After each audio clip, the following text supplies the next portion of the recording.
আজ আমি তোমাদের সঙ্গে একটি অত্যন্ত গুরুত্বপূর্ণ টপিক নিয়ে আলোচনা করতে চলে এসেছি। তো সেই টপিকটি তোমরা এখন সকলে বুঝতে পেরেছো।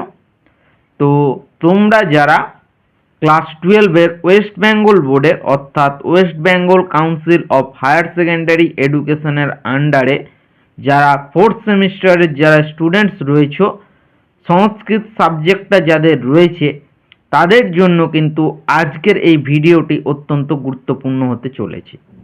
তো আজ আমাদের আলোচনার বিষয় তোমরা দেখতে পাচ্ছ, সেটা হচ্ছে এইচএস সংস্কৃত সাজেশন 4th সেমিস্টার 2026, অর্থাৎ 2026 সালের তোমরা যারা 4th সেমিস্টারের স্টুডেন্টস রয়েছো ওয়েস্ট বেঙ্গল বোর্ডের, যারা ফেব্রুয়ারি মাসে পরীক্ষা দিতে চলেছ, ফেব্রুয়ারি 2026 সালে ফেব্রুয়ারি মাসে, তো তাদের কিন্তু পরীক্ষা দোরগোড়ায় এসে পৌঁছেছে। তো তাদের কথা মাথায় রেখেই কিন্তু আজ আমি তোমাদের জন্য এই সাজেশনটি নিয়ে আলোচনা করতে চলে এসেছি। তো সাজেশনে যাওয়ার আগে বলে দিই, তোমরা যারা পুরনো স্টুডেন্টস রয়েছো তারা কিন্তু আমার ব্যাপারে জানো, যারা নতুন স্টুডেন্টস রয়েছো তাদের উদ্দেশ্যে বলা, আমি কিন্তু বিগত 11 বছর ধরে সংস্কৃত বিষয়ে অধ্যাপনা করিয়ে আসছি। অর্থাৎ 2014 সাল থেকে কিন্তু আমি সংস্কৃত বিষয়ে অধ্যাপনা করে আসছি এবং আমি কিন্তু আমার সংস্কৃত বিষয়ের উপর মাস্টার্স ডিগ্রিও কমপ্লিট করেছি। তো আমার এই সামান্য অভিজ্ঞতা থেকে আমি তোমাদেরকে বলতে পারি, যদি তোমরা এই সাজেশনটি ফলো করো তাহলে কিন্তু পরীক্ষায় তোমরা 85 থেকে 90% মতো কমন অবশ্যই পাবে। তো এইটুকু আমার কিন্তু বিশ্বাস একটি রয়েছে, পূর্ব অভিজ্ঞতা থেকে আমি বলছি। তো তোমাদেরকে কিন্তু একটু হলেও কিন্তু বিশ্বাস রাখতে হবে এবং বিগত বছরের যদি সাজেশনগুলো দেখো তাহলে তোমরা নিজেরাই বুঝতে পারবে যে তোমরা আমাদের সাজেশন থেকে কতটা কমন পেয়েছো। তো চলো বেশি কথা না বাড়িয়ে তাহলে আমরা কিন্তু সরাসরি মূল সাজেশনের দিকে এগিয়ে যাচ্ছি। তো দেখো লেখা আছে এইচএস সংস্কৃত সাজেশন 4th সেমিস্টার 2026। তো প্রথমে তোমাদের একটি গদ্যাংশ আছে, জানো হাঁসবিদ্য কথা, সেখান থেকে প্রশ্নের মান 2, অর্থাৎ 2 নম্বরে কি কি প্রশ্ন তোমাদের জন্য গুরুত্বপূর্ণ হতে চলেছে সেগুলো আমরা প্রথমে দেখে নেব। 1 নাম্বার আছে যেটা ভেরি ইম্পর্টেন্ট কোশ্চেন, হাঁসবিদ্য কথা গল্পে রাজার নাম কি, তার রাজ্যের নাম কি। তারপর দেখো 2 নাম্বার কোশ্চেন কি আছে, হাঁসবিদ্য কথা গল্পটির উৎস কি, এর লেখক কে। ঠিক আছে।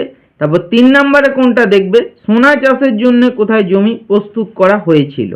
তারপর দেখো 4 নাম্বার, চোরের মতে কোন বিদ্যা মহাবিদ্যা, সে এই বিদ্যা কাকে জানাতে চায়। তারপর দেখো 5 নাম্বার, মৃত্যু আসন্ন হলে কি করা উচিত বা কি করণীয়।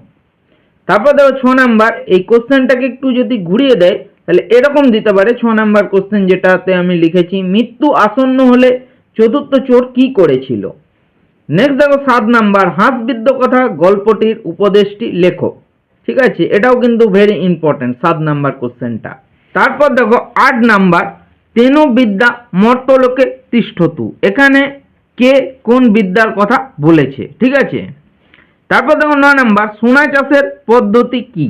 তারপর দেখো 10 নাম্বার, চুরি করতে গিয়ে কতজন চোর ধরা পড়েছিল, কতজন চোরের ফাঁসি হয়েছিল। তো এখান থেকে এই হাঁসবিদ্য কথা গদ্যাংশ থেকে প্রশ্নের মান 2 তোমাদের এই 10টি প্রশ্ন যদি ভালোভাবে দেখে যাও তাহলে কিন্তু তোমরা পরীক্ষায় অবশ্যই কমন পেয়ে যাবে। এটাও বলছি যে আমি তোমাদের যে এই সাজেশনটি তৈরি করেছি 4th সেমিস্টারে, এটা কিন্তু সম্পূর্ণ সাজেশন আছে, 2 নাম্বারেরও আছে এবং 5 নাম্বারেরও আছে। এবং এই সাজেশনটি যদি ভালোভাবে তোমরা ফলো করো তা আমার মনে হয় কিন্তু তোমাদের আর কোনো সাজেশন ফলো করার প্রয়োজন হবে না।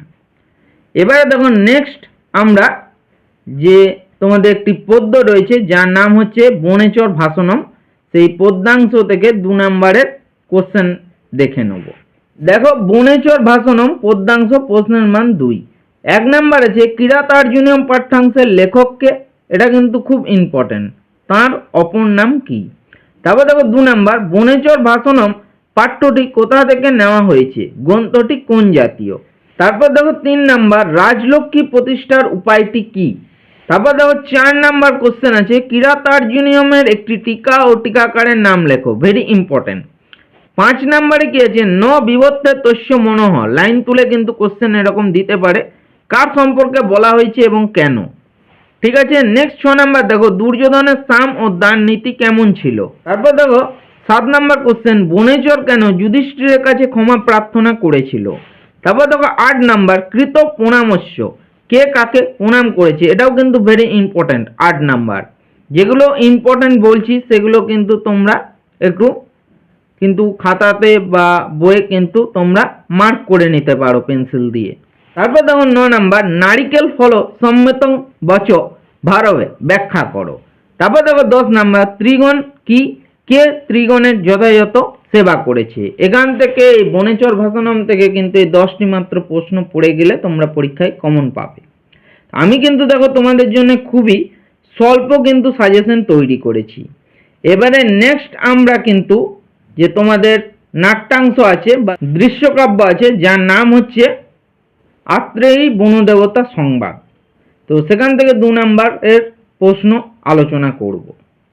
তো 2 নাম্বার প্রশ্নে যাওয়ার আগে তোমাদেরকে সকলকে আমার একটি রিকোয়েস্ট, ভিডিওগুলো যদি দেখে তোমাদের সামান্যতম হেল্প হয় তাহলে কিন্তু তোমরা বন্ধুদের সঙ্গে একটি শেয়ার করতে ভুলো না।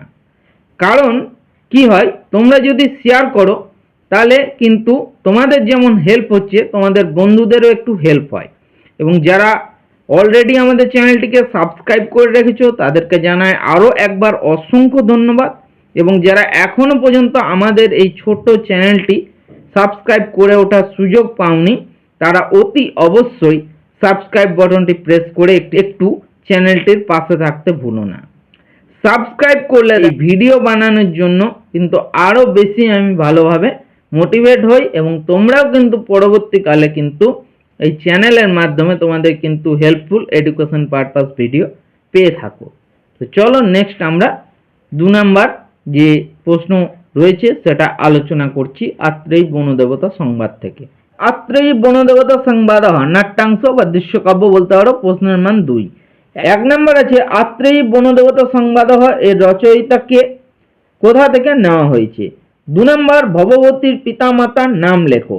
3 নাম্বার আত্রেয়ী বনদেবতা সংবাদ পাঠ্যে উল্লিখিত নদী দুটির নাম লেখো, ভেরি ইম্পর্টেন্ট কিন্তু।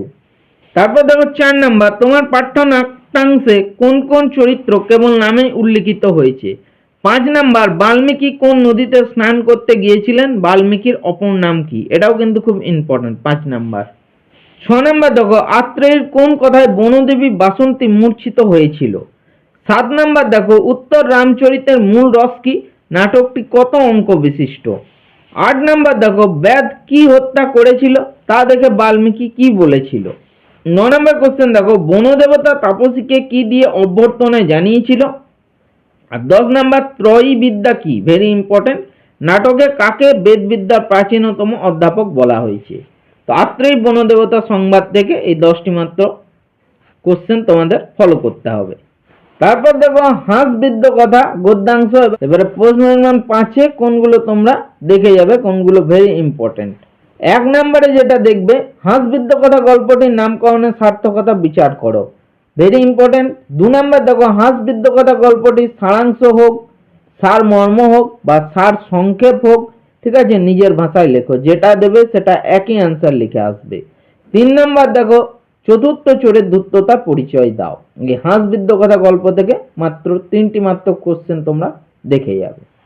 নেক্সট দেখো আমরা দেখব বনেচর ভাষণম পদ্যাংশ থেকে প্রশ্নের মান 5-এ কোনগুলো তোমাদের জন্য ইম্পর্টেন্ট। দেখো আমি কিন্তু যে সাজেশনটি তৈরি করেছি খুব স্বল্প দিয়েছি, ঠিক আছে, এমন ভাবে আমি সাজেশন তৈরি করেছি তোমরা অবশ্যই কিন্তু কমন পাবেই। তো দেখো বনেচর ভাষণমে 1 নাম্বার যেটা দেখে যাবে বনেচর ভাষণমের নামকরণের সার্থকতা বিচার করো। 2 নাম্বার দেখো যুধিষ্ঠিরের প্রতি বনেচরের বক্তব্যের সংক্ষিপ্ত সার লেখো, এটা কিন্তু খুবই ইম্পর্টেন্ট। অথবা দিয়ে এই কোশ্চেনটাকে ঘুরিয়ে দিতে পারে বনেচর ভাষণমের সারাংশটি বা সার মর্মটি বা সার সংক্ষেপটি নিজের ভাষায় লেখো, যেটাই দেবে দুটোর কিন্তু অ্যান্সার সেমই লিখতে হবে। 3 নাম্বার দেখো হিতং মনোহরি চ দুর্লভং বচহ, এই লাইনটি ব্যাখ্যা করো।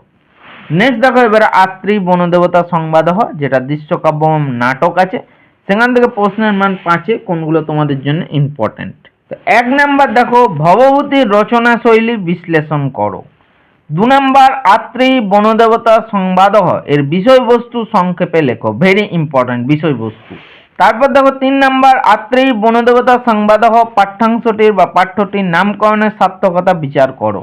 আর 4 নাম্বার আছে তোমাদের পাঠ্য নাট্যাংশে মহর্ষি বাল্মীকি সম্পর্কে কি বলা হয়েছে, এটাও একটু তোমরা দেখে নিও। ঠিক আছে, তো এইখান থেকে এই 4টি মাত্র কোশ্চেন করলে কমন পেয়ে যাবে। নেক্সট দেখো আমরা লৌকিক ও আধুনিক সংস্কৃত সাহিত্যের ইতিহাসে প্রশ্নের মান 4-এ কোনগুলো ইম্পর্টেন্ট তোমাদের বলে দেবো সাহিত্যের ইতিহাস থেকে।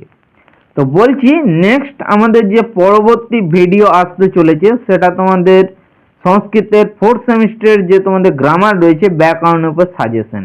তো তোমরা যদি সাজেশন দেখতে চাও, কারা কারা তোমাদের প্রয়োজন আছে আমাদের চ্যানেলে তোমরা সাজেশন দেখতে চাইছো, তারা একটু কমেন্ট করে জানিও। ঠিক আছে, তো নেক্সট দেখো কি বলছে, লৌকিক ও আধুনিক সংস্কৃত সাহিত্যের ইতিহাসে প্রশ্নের মান 4 নাম্বারে কোনগুলো ইম্পর্টেন্ট।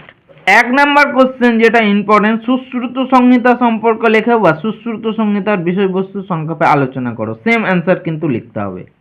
2 নাম্বার দেখো চরক সংহিতা সম্পর্কে লেখো, ঠিক আছে, বা চরক সংহিতার বিষয়বস্তু আলোচনা করো, সেম কিন্তু অ্যান্সার লিখতে হবে। 3 নাম্বার দেখো নলচম্পুর বিষয়বস্তু সংক্ষেপে লেখো, এটাও কিন্তু একটু ইম্পর্টেন্ট আছে। 4 নাম্বার দেখো শিশু ইউব দুর্দৈব বিলসিতম এর বিষয়বস্তু লেখো, এটাও একটু তোমরা দেখে নেবে। আর 5 নাম্বারে দেখো বাণভট্টের সাহিত্য কীর্তির সংক্ষিপ্ত পরিচয় দাও, ভেরি ইম্পর্টেন্ট এবছরের জন্য। 6 নাম্বার দেখো দণ্ডিনহ পদলালিত্যম ব্যাখ্যা করো, এটাও কিন্তু ইম্পর্টেন্ট। তো এখান থেকে মোটামুটি 5-6টা মতো কোশ্চেন যদি তোমরা করো, 6টি মতো কোশ্চেন, তাহলে কিন্তু তোমরা কমন পেয়ে যাবে। তো এখানেই তোমাদের সংস্কৃতের 4th সেমিস্টারের 2026 সালের সাজেশনটি সমাপ্ত হলো। তো সাজেশনটি যদি তোমাদের ভালো লেগে থাকে তাহলে তোমরা লাইক করে জানিও, এবং ভালো না লাগলে ডিসলাইক করেও জানিও।